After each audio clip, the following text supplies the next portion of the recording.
ورنہ تو کیا ہے، ہمارے بعض اکابر ایسے ہیں جو یوں کہتے ہیں کہ دعا کرنا بیکار ہے۔ ارے دعا کرنا کیا ہے؟ بیکار ہے۔ تمہارا مستق بھی وہی ہے، اس لیے کہ تم لوگ دعا کرتے ہی نہیں کرتے ہو۔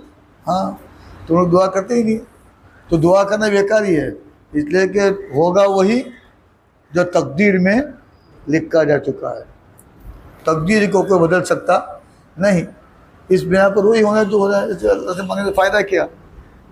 لیکن جمہور فرماتے ہیں کہ بھائی دعا ایک عبادت ہے، ادعونی استجب لکم ان الذین یستکبرون عن عبادتی، اس عبادت سے مراد کیا ہے؟ وہی دعا ہے، بلکہ دعا مخ العبادت، دعا تو کیا ہے کہ عبادت کا مقصد ہے، اس لیے کہ عبادت کا مقصد کیا ہوتا ہے؟ تواضع، اور دعا میں جتنی تواضع ہے اتنی تواضع اور چیز میں نہیں ملے گی۔ اپنے آپ کو اللہ کے سامنے محتاج سمجھنا، گر گرانا، عاجزی کرنا، تواضع کرنا، یہی تو عبدیت ہے۔ گویا کہ دعا میں عبدیت سب سے زیادہ پائی جاتی ہے اور اللہ کو وہی پسند ہے۔ اسی لیے اللہ نے کیا کہا؟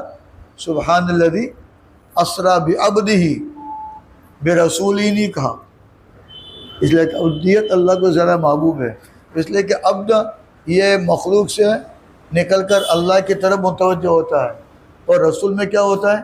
اللہ سے نکل کر بندوں کی طرف متوجہ ہوتا ہے۔ رسول کا کام کیا ہے؟ اللہ سے لے کر بندوں کو پہنچاوے، اور توجہ بندوں کی طرف ہے، اور عبادت میں کیا ہے؟ توجہ اللہ کی طرف ہے۔ تو جس عمل میں توجہ اللہ کی طرف ہو، ظاہر بات ہے یہ عمدہ ہی ہے، اس لیے کہتے ہیں رسول کی عبدیت یہ بہتر ہے رسول کی رسالت سے۔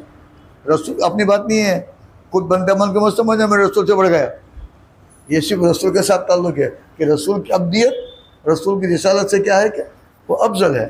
بہرحال تو عبدیت جتنی دعا کے اندر پائی جاتی ہے اور چیز میں نہیں، لہٰذا بطور عبادت ہی کرو۔ تو بہت سی عبادتیں ہیں خلاف قیاس ہے، ارے بہت سی عبادتیں کیا ہے؟ نماز کیا ہے؟ خلاف قیاس عبادت ہے۔ روزہ کیا ہے؟ خلاف قیاس ہے۔ اللہ بھوکا رکھ کے بھوکا کیوں مرتا ہے؟ اللہ ہم کو کیا ملے گا اللہ کو؟ اور وہاں تو حج میں سب خلاف قیاس ہی ہے، جاؤ پاگل گانڈوں کی طرح پھرتے سب، کعبہ کا طواف کرتا ہے، ارے بھائی کیا چکر لگاتا ہے؟ میدان عرفات میں کیا گیا؟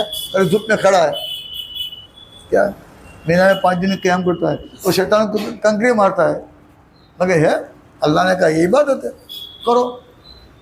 لہذا چاہے تقدیر میں جو ہونا تھا وہ ہوگا، ہم اس کو مانتے ہیں، مگر دعا ایک مستقل عبادت ہے، اور سب سے بڑی یہ ہے کہ اس میں عبدیت، فقر، تواضع، احتیاج ظاہر ہوتی ہے، اور اللہ کو بندے سے بہت پسند ہے، اس لیے دعا بھی اللہ کو کیا ہے کہ بہت پسند ہے، جو جمہور دعا کے قائل ہے۔